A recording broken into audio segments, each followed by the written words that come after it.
Fenômenos naturais surpreenderam e afastaram banhistas em praias brasileiras nos últimos dias. Centenas chegaram a apresentar sintomas de intoxicação. Os relatos de algo estranho no mar começaram no fim de semana passado em Pernambuco. Na praia de Maracaípe, a pouco mais de 200 quilômetros ao sul de Recife, banhistas apresentaram sintomas de intoxicação. Uma pessoa chegou a ser internada.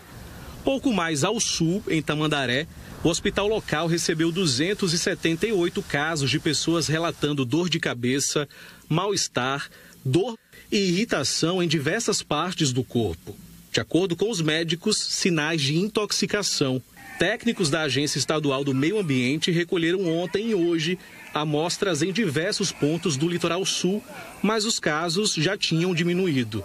Tanto que a análise preliminar não identificou coloração ou odor diferente da água.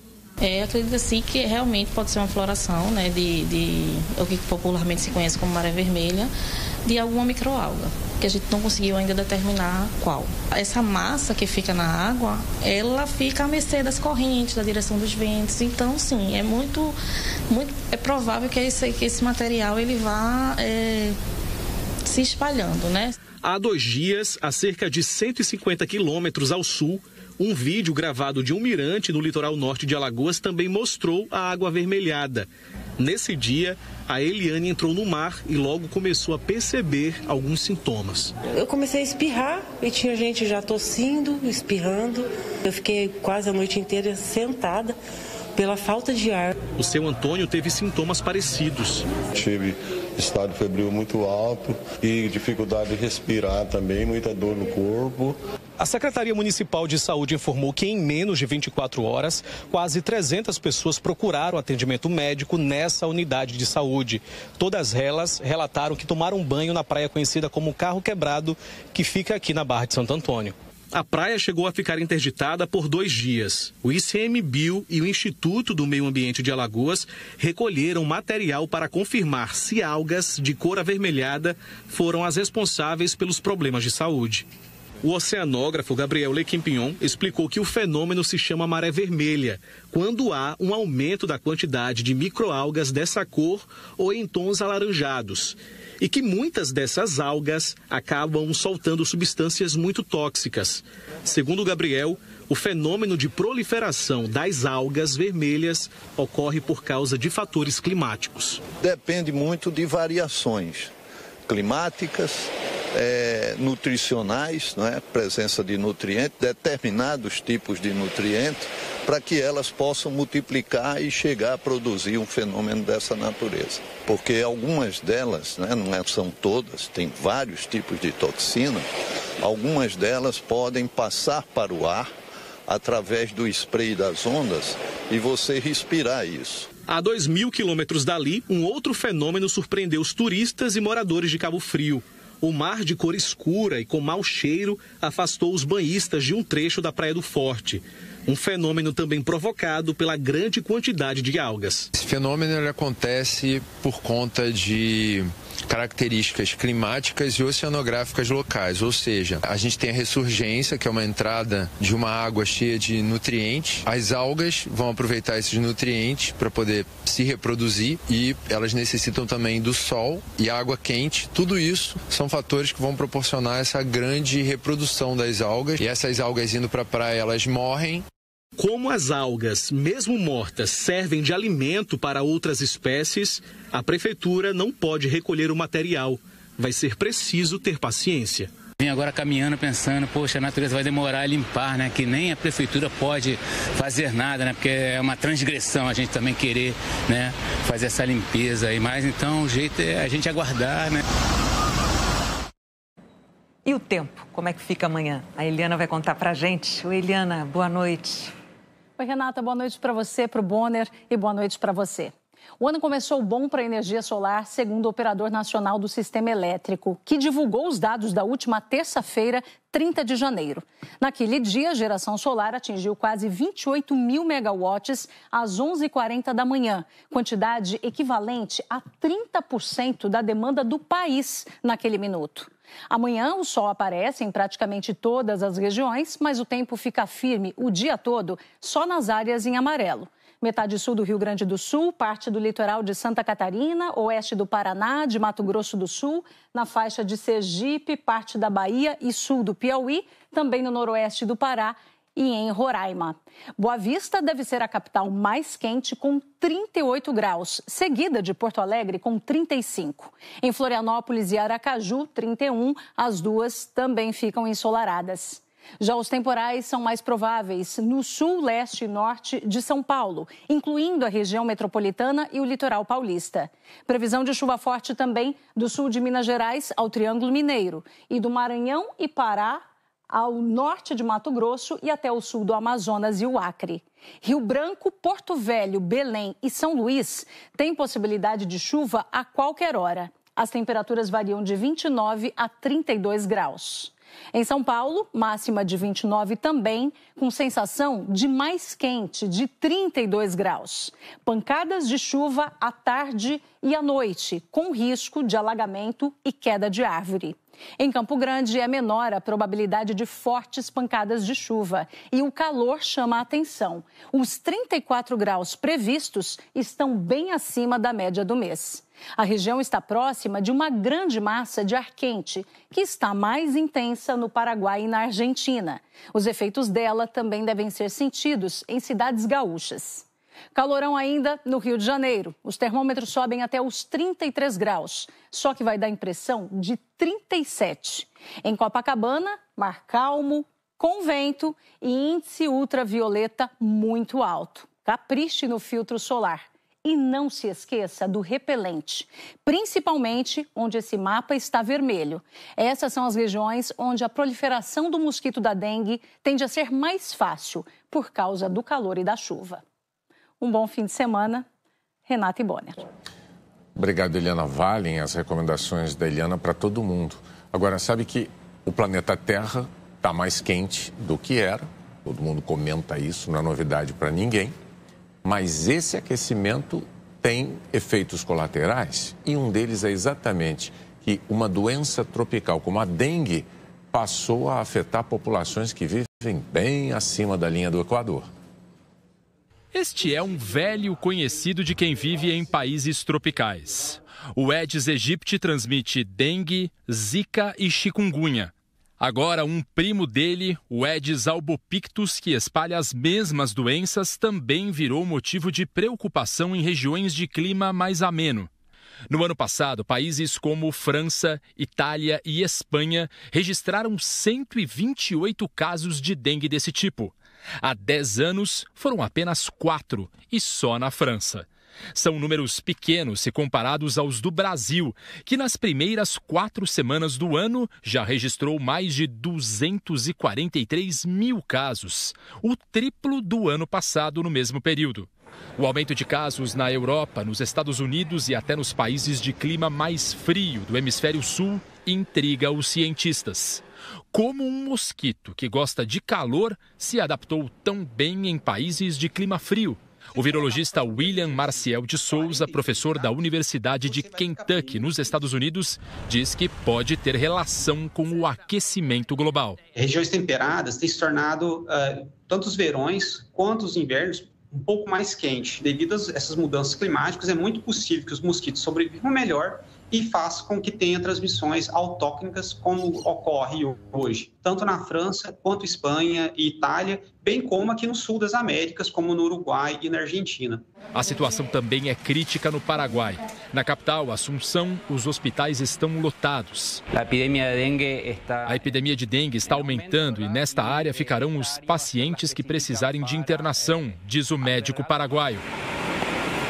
Quando a gente fala de população que nunca foi exposta a uma doença, a tendência é que um maior número de pessoas sejam infectadas, porque elas nunca foram expostas e elas podem desenvolver formas relativamente graves, principalmente porque pode acometer um maior número de pessoas. Quem pesquisa mosquitos explica que a temperatura tem mesmo influência direta no ciclo de desenvolvimento deles. Com os termômetros a 25 graus, ovos como esses levam, em média, 2 semanas para se transformarem em mosquitos adultos.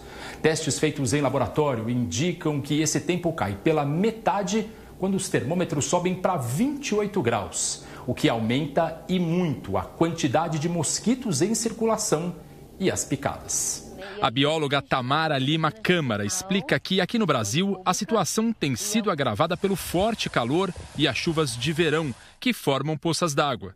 Um ambiente perfeito para o Aedes aegypti se reproduzir. O aumento da temperatura favorece a proliferação dos mosquitos e quanto maior a proliferação de mosquito, maior quantidade de mosquito, maior é a chance de transmissão de doenças associadas a ele. Aqui no Brasil, em janeiro, o mosquito Aedes aegypti espalhou a dengue por todas as regiões. Hoje, o estado de Minas Gerais e a cidade do Rio de Janeiro decretaram epidemia. A situação crítica levou o governo de Minas Gerais a decretar epidemia de dengue em todo o estado. Foram mais de 36 mil casos apenas no primeiro mês de 2024, quase o dobro do mesmo período do ano passado.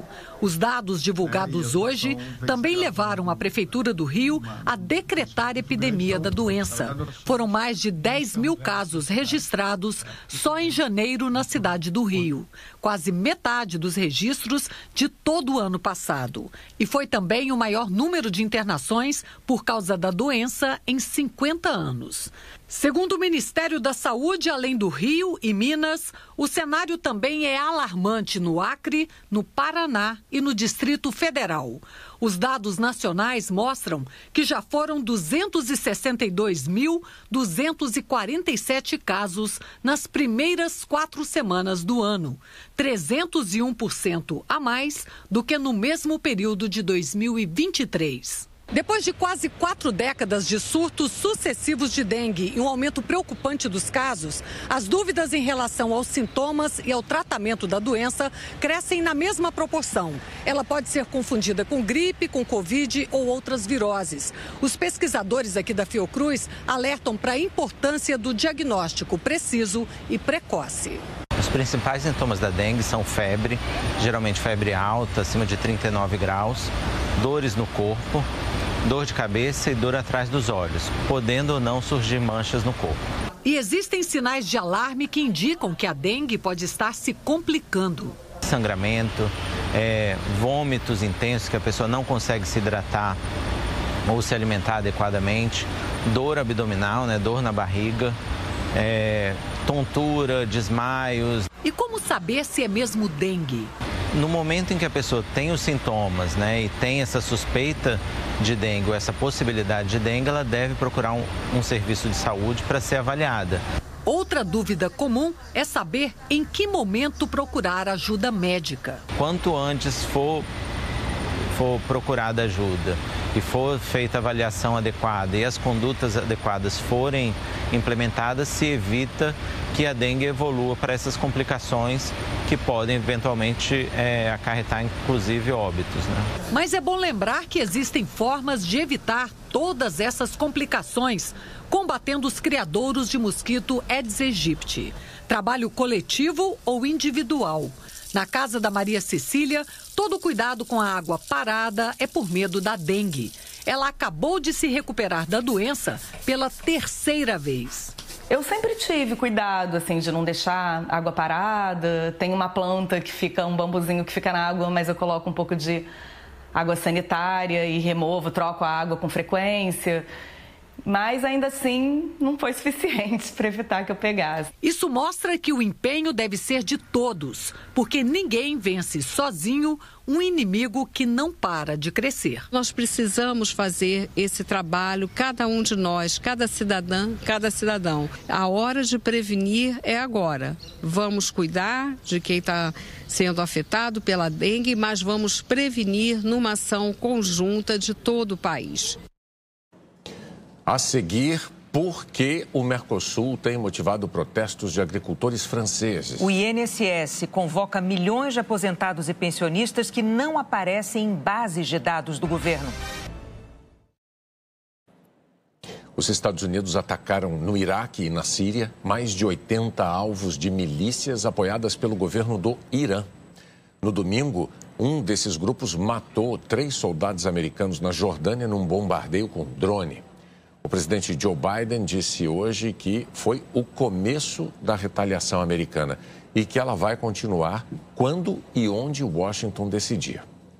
Nesta semana, o governo do Irã declarou que não deixará sem resposta ameaças dos Estados Unidos.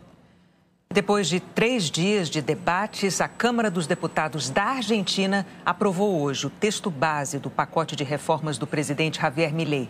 Os deputados vão se reunir na terça-feira para começar a discutir artigos específicos e chegar a uma versão final do texto que ainda vai passar pelas comissões da Câmara antes de ir ao plenário do Senado. Inicialmente, o pacote de Milei tinha mais de 600 artigos. O texto aprovado hoje tem menos de 400. Em janeiro, a economia dos Estados Unidos criou 353 mil postos novos de trabalho, quase o dobro das previsões. A taxa de desemprego se manteve em 3,7%. O vigor da economia reduz a possibilidade de o Banco Central americano começar a reduzir os juros. Com isso, o principal índice da Bolsa de Valores americana subiu 0,35%.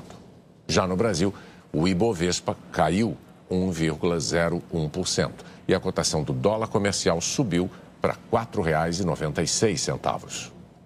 Os pré-candidatos à eleição presidencial americana começaram a corrida à Casa Branca com o equivalente a mais de R$1 bilhão para gastar.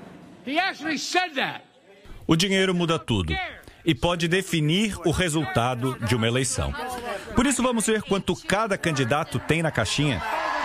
Em primeiro lugar, o atual presidente Joe Biden, que tenta se reeleger.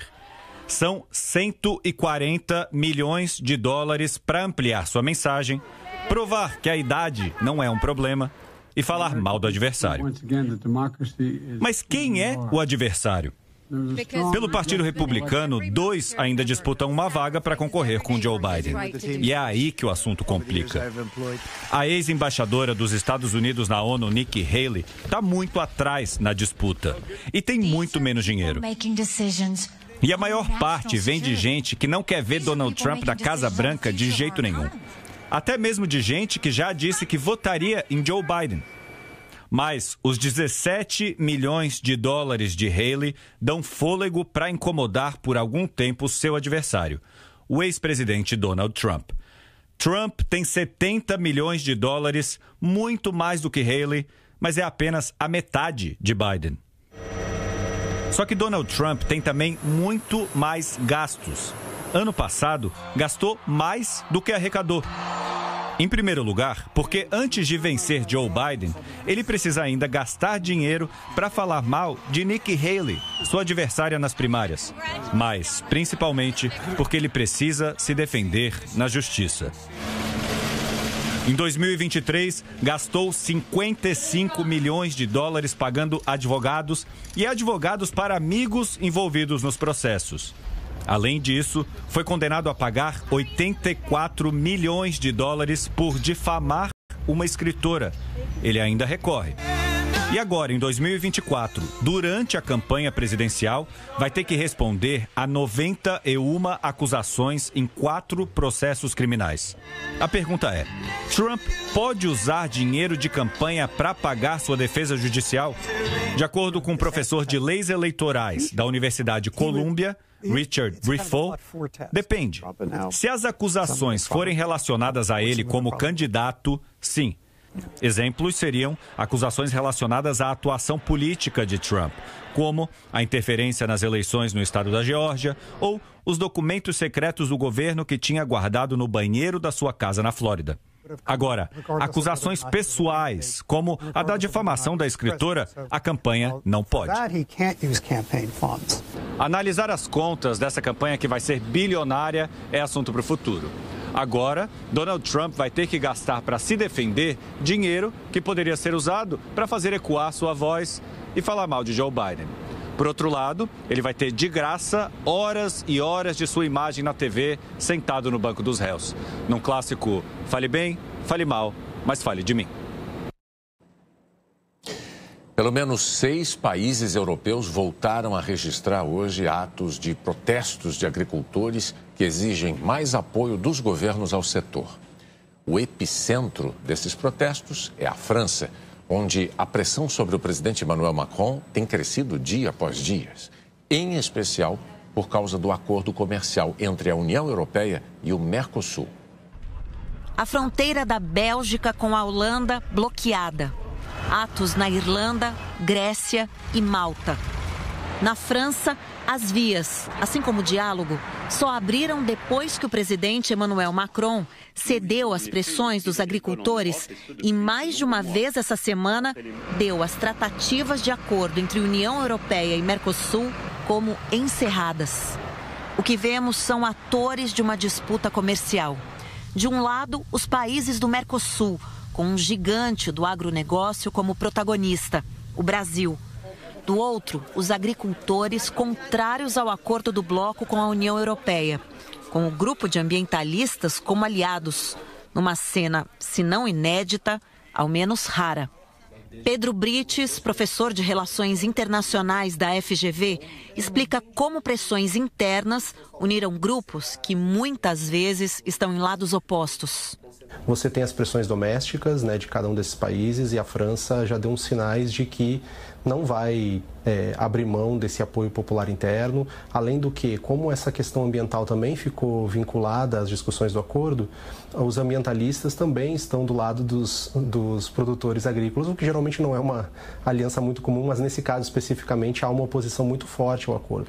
Produtores franceses argumentam que precisam se adequar a regras ambientais mais rígidas do que as do Brasil, e que um possível acordo seria danoso para os dois lados. Mas Laura Antoniazzi, pesquisadora e especialista em agronegócio, diz que as argumentações dos europeus são frágeis. Os ambientalistas argumentam que esse acordo poderia estimular ainda mais o desmatamento, principalmente no Brasil, por conta do avanço da fronteira agrícola, que é um argumento que também não se sustenta, porque existem as salvaguardas ambientais no acordo.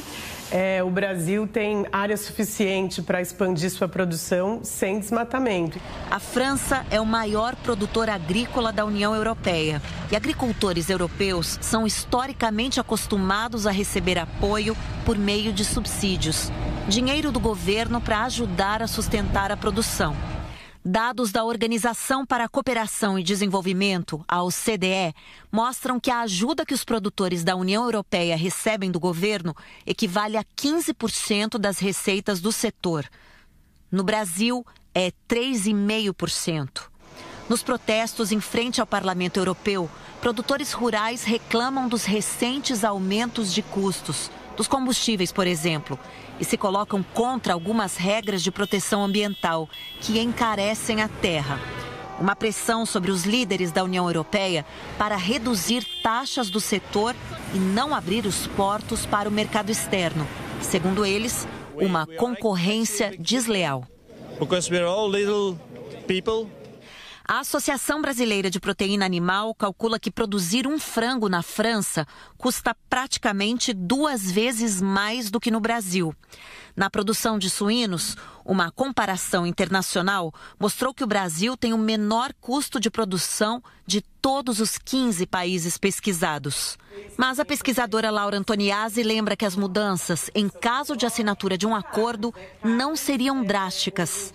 O acordo não iria abrir totalmente o mercado para que os produtos do Brasil, da Argentina, pudessem inundar o mercado europeu. Existiriam cotas, isso ia ser uma coisa gradual. Então, assim, não é que também com o acordo funcionando, eles iam perder um mercado totalmente, mas iriam ter essa concorrência de uma maneira maior do que tem hoje. As negociações entre os dois blocos econômicos começaram em 1999. Em 2019, os países concluíram a parte comercial do texto, mas, até hoje, o acordo segue no papel. A história das relações internacionais mostra que a negociação de acordos entre blocos econômicos é pautada por fundamentos técnicos, em conversas que podem levar décadas e interrompidas em um instante por motivos políticos. A possível ameaça do Brasil como grande produtor agrícola mundial, o ano de eleição ao Parlamento Europeu, que leva os líderes a ações de grande popularidade e, de forma geral, a tendência dos países a se fecharem diante da crise que começou com a pandemia e se estende com as guerras, pode levar a um retrocesso na construção de uma ponte do Mercosul com a comunidade europeia, dizem os analistas do comércio exterior. A gente está num momento aí quase anti-globalização, né? Existem também esses movimentos muito fortes, né? Na Europa, principalmente, né? Mais nacionalistas e anti-globalização, anti-multilateralismo. Então, tá um momento especialmente difícil para acordos e para essa esperança em cooperação comercial de uma maneira geral. A despeito disso, o Brasil segue ganhando mercado, o que, segundo o professor da FGV, demonstra que há espaço para buscar equilíbrios. É um desafio, né, constante. Eu acho que vai ser sempre a busca por novos mercados e tentar entender que mercados você tem algum nível de complementaridade e a condição de estabelecer acordos que sejam válidos para as duas partes. O INSS começou a convocar mais de 4 milhões de aposentados e pensionistas para comprovarem que estão vivos. Desde que a regra mudou em 2022, não é mais o beneficiário que precisa provar que está vivo. Cabe ao INSS fazer essa checagem. E isso é feito com o cruzamento de dados fornecidos por órgãos públicos e privados, como bancos, cartórios, unidades de saúde. E são várias as formas de comprovação, como, por exemplo, se o pensionista ou aposentado nos últimos 10 meses tomou vacina na rede pública, acessou o aplicativo Meu INSS com o cadastro nível ouro no site GovBR, contratou empréstimo consignado com uso de biometria ou até se foi atendido no SUS. No último ano, mais de 4 milhões de pessoas não foram encontradas em nenhuma base de dados. Esses aposentados, pensionistas, beneficiários de auxílios de longa duração estão sendo avisados pelo banco, pelo aplicativo Meu INSS. E também podem receber uma chamada do número 135. O presidente do INSS afirma que o telefone é seguro, mas alerta. Primeiro, o INSS não pede dinheiro para ninguém. Todos os serviços são gratuitos. Segundo, ele não vai pedir os seus dados bancários, a sua senha especial. Se você desconfiar, quando liga o 135 para você, que você tem alguma dúvida, desliga e liga no 135. Aí você vai estar num canal seguro e diga, olha, me ligaram dizendo que eu tenho que fazer prova de vida, etc. E o 135 vai daí poder organizar e passar a pessoa para ser atendida corretamente. Ele também ressaltou que os beneficiários vão continuar recebendo pagamento e que ninguém precisa correr para provar que está vivo. Basta movimentar conta no banco, pegar extrato do benefício ou fazer a prova de vida pelo aplicativo Meu INSS, por exemplo. Se não fizer ato algum, não tem problema. Nós vamos expedir o que a gente chama de pesquisa externa e mandar nossos servidores irem até as pessoas, né? A dinâmica é humanizar o atendimento. Para a gente humanizar, tem que estar no centro do pensamento do atendimento, não impor aos brasileiros mais burocracia. Então, se por último a pessoa, primeiro, ela não vai ter o benefício suspenso. Só quando nós temos a certeza que a pessoa realmente já está morta, realmente não tem mais condição da manutenção do benefício, nós vamos suspender com essa convicção. Uma vez esgotadas todas essas alternativas, o aviso do banco, no aplicativo, 135 ou a visita, é que o INSS fará a notificação. E somente a partir daí começará a contar o prazo de 60 dias. Se não ficar provado que o segurado está vivo, o benefício será suspenso. O presidente Lula e o governador de São Paulo, Tarcísio de Freitas, do Republicanos, formalizaram hoje a parceria dos governos federal e estadual na construção de um túnel entre Santos e Guarujá. Uma ideia que tem quase um século. 5 bilhões e 800 milhões de reais vão ser divididos igualmente entre a União e São Paulo. O governador paulista e o presidente celebraram a parceria. E nós vamos fazer isso juntos. Então está na hora, realmente, de celebrar o que é histórico. Não importa ter opinião, o que importa é enxergar o verdadeiro interesse público. Importa enxergar que nós temos que fazer a diferença pelo cidadão. Interessa que nós temos que deixar o legado, e nós vamos deixar o legado, e vamos deixar esse legado trabalhando juntos. Muito obrigado pela parceria, presidente Lula. Esse ato aqui significa que nós precisamos restaurar neste país a normalidade. E a normalidade é a gente respeitar o direito à diferença. E quero te dizer, Tarcísio, você terá da presidência da República tudo aquilo que for necessário, porque eu não estou beneficiando o governador, eu estou beneficiando o estado mais importante da federação, com 42 milhões de habitantes. A seguir, indígenas vão decidir quais objetos deles Morreu aos 76 anos o ator americano Carl Weathers. Ele interpretou Apollo Creed na franquia de filmes Rocky nas décadas de 1970 e 80. Ele também atuou em O Predador, ao lado de Arnold Schwarzenegger. Uma regulamentação nova está impondo mudanças nos acervos dos museus dos Estados Unidos. Vitrines cobertas com papel. Um biombo bloqueia a entrada de 2 salas. Os cartazes dizem que elas estão fechadas. O que ficava aqui agora só pode ser visto assim, em imagens de arquivo. São objetos de povos nativos dos Estados Unidos. Parte de um acervo que inclui itens sagrados e até restos mortais. Representantes indígenas não querem isso em museus. Eu me sinto como todos deveriam se sentir se você vai a um lugar onde seus ancestrais estão, retidos numa instituição. É desumano, muito desrespeitoso. A Sunshine Thomas Bear é responsável pela preservação histórica do povo Winnebago e trabalha pela repatriação de restos mortais e outros pertences. O Museu Americano de História Natural em Nova York, um dos mais conhecidos e importantes do mundo, explicou que as salas fechadas eram vestígios de um período em que museus como este não respeitavam valores, perspectivas e a humanidade de povos indígenas. O museu afirmou ainda que a medida é uma oportunidade para aprender e para avançar, e que ela reflete a urgência crescente de todos os museus mudarem suas relações com as culturas indígenas.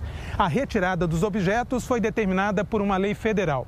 Ela prevê que o consentimento de povos nativos é obrigatório para qualquer exposição e pesquisa sobre seus itens culturais aqui no país. A Lei de Proteção e Repatriação de Túmulos de Nativos Americanos foi aprovada em 1990, mas não era aplicada porque tinha brechas. A advogada Shannon O'Loughlin representa a Associação de Assuntos Indígenas Americanos. Ela explica que uma nova regulamentação que entrou em vigor em janeiro deste ano finalmente detalhou as medidas que os museus já deveriam ter adotado nos últimos 30 anos. Nos Estados Unidos existem 574 nações nativas reconhecidas. O prazo para o repatriamento dos restos mortais e objetos funerários vai até 2029. O Museu da Universidade da Pensilvânia já começou o trabalho com mais de 130 povos indígenas. Isso viabilizou exposições, pesquisas e o início da repatriação de restos mortais e objetos do patrimônio cultural para suas origens. A diretora de coleções, Laura Stanton, afirma que foi preciso investir. Sabíamos que as mudanças viriam e estamos planejando isso há muito tempo, para sermos capazes de alocar tempo e recursos da equipe para trabalhar em colaboração com os povos nativos. Shannon acredita que esta colaboração vai melhorar a qualidade das informações sobre os acervos e também sobre os povos indígenas e a importância deles para o país. Eles já foram considerados selvagens, inferiores. É hora de mudar isso e ver como todos nós contribuímos para a nossa sociedade, a nossa cultura. Estou feliz em ver que esses museus estão cobrindo exposições, porque isso permite ao público investigar mais sobre essas questões. Sunshine concorda. É mais um passo para conseguir o respeito e o reconhecimento que as nações indígenas sempre deveriam ter tido.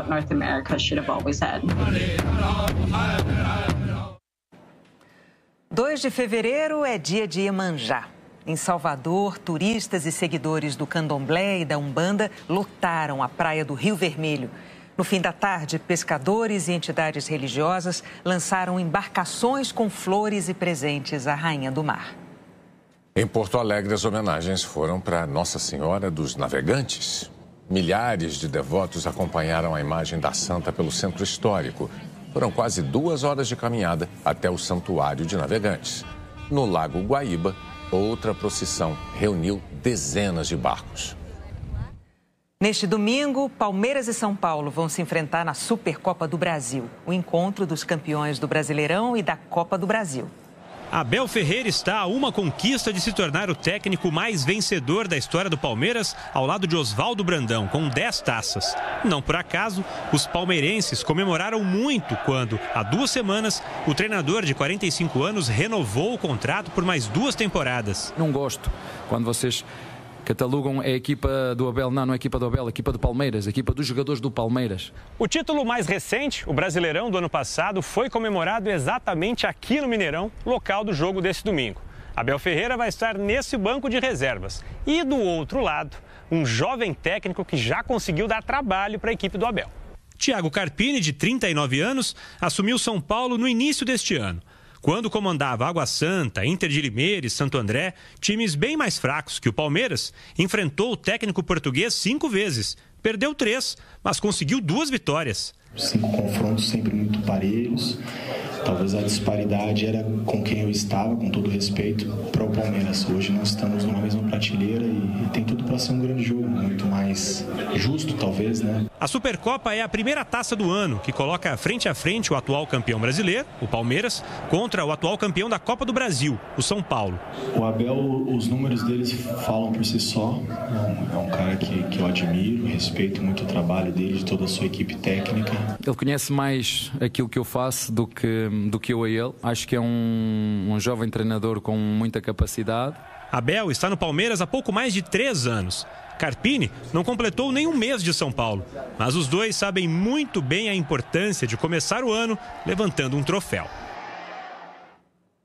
O Jornal da Globo é depois de Golpista do Amor. Boa noite. Boa noite, bom fim de semana.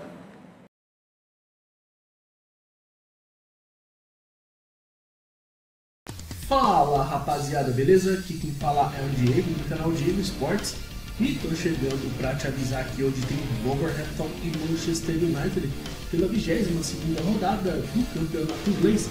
No vídeo de hoje você vai ficar por dentro e vai saber tudo sobre esse confronto. As principais últimas notícias da equipe do Wolverhampton e também as últimas informações da equipe do Manchester United. O Wolverhampton há 4 jogos sem perder e nesse período 3 vitórias. Joga hoje em casa e vem em busca de mais 3 pontos porque ainda sonha com o G4. Já o Manchester United em uma fase e no meio da tabela, joga hoje longe de casa e também vem em busca de vencer porque ainda sonha também em entrar no G4. Então se você é torcedor do Wolverhampton ou torcedor do Manchester United, já faço o convite. Se inscreva agora aqui no nosso canal, já vai deixando o seu like no vídeo para nos ajudar. Ativa também o sininho de notificação para você receber os próximos vídeos. E comenta embaixo seu palpite, porque Wolverhampton e Manchester United se enfrentam nesta quinta-feira, em jogo que fecha a 22ª rodada do campeonato inglês. As duas equipes fazem o jogo no Molineux Stadium em Wolverhampton, na Inglaterra, a partir das 5h15 da tarde, no horário do Brasil. No fim de semana, o Wolverhampton venceu o West Brom por 2-0. Pela 4ª rodada da Copa da Inglaterra e chegou a 7 jogos sem perder na temporada. No campeonato inglês, a equipe vem de empate sem gols com o Brighton fora de casa. Com uma campanha de meio de tabela, o Wolverhampton ocupa a 11ª colocação com 11 pontos acima da zona de rebaixamento e 11 pontos abaixo da zona de classificação para competições europeias. No duelo hoje contra o United, o técnico segue sem poder contar com o meia Boubacar Traoré e o atacante sul-coreano Kim Chan, que estão disputando a Copa Africana de Nações e a Copa da Ásia, respectivamente. Por outro lado, no lateral esquerdo, Aitimor está de volta após a eliminação da Argélia. Já o atacante Sarabia sofreu uma lesão na panturrilha e é dúvida para a partida. Já pelo lado do Manchester United, em sua última partida, o United venceu o Newport da 4ª divisão por 4-2 fora de casa e avançou para a 5ª rodada da Copa da Inglaterra.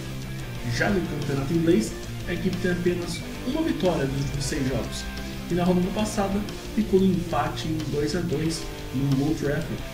Na 9ª colocação, 32 pontos, o United está a 11 pontos abaixo da zona de classificação para a Liga dos Campeões. No confronto diante do Wolverhampton, o técnico Ten Hag tem os desfalques dos lesionados Aaron Wan-Bissaka, Mason Mount, Martial, Lindelof e Malacia.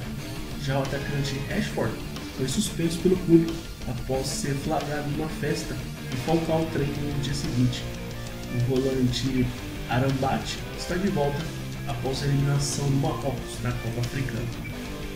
A provável escalação hoje da equipe do Wolverhampton deve ter o José Sá, Kilman, Dawson, Totti, Semedo, Lemina, Doi, Duarte, Belegar, Pedro Neto e Matheus Cunha.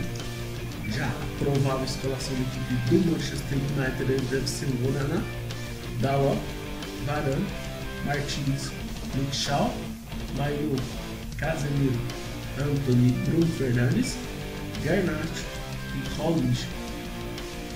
O jogo de hoje ele vai ser apitado pelo Jared Gillett. Então é isso, rapaziada. Desejamos a todos aí um ótimo jogo. Que vençam o melhor. Fiquem todos com Deus e até a próxima.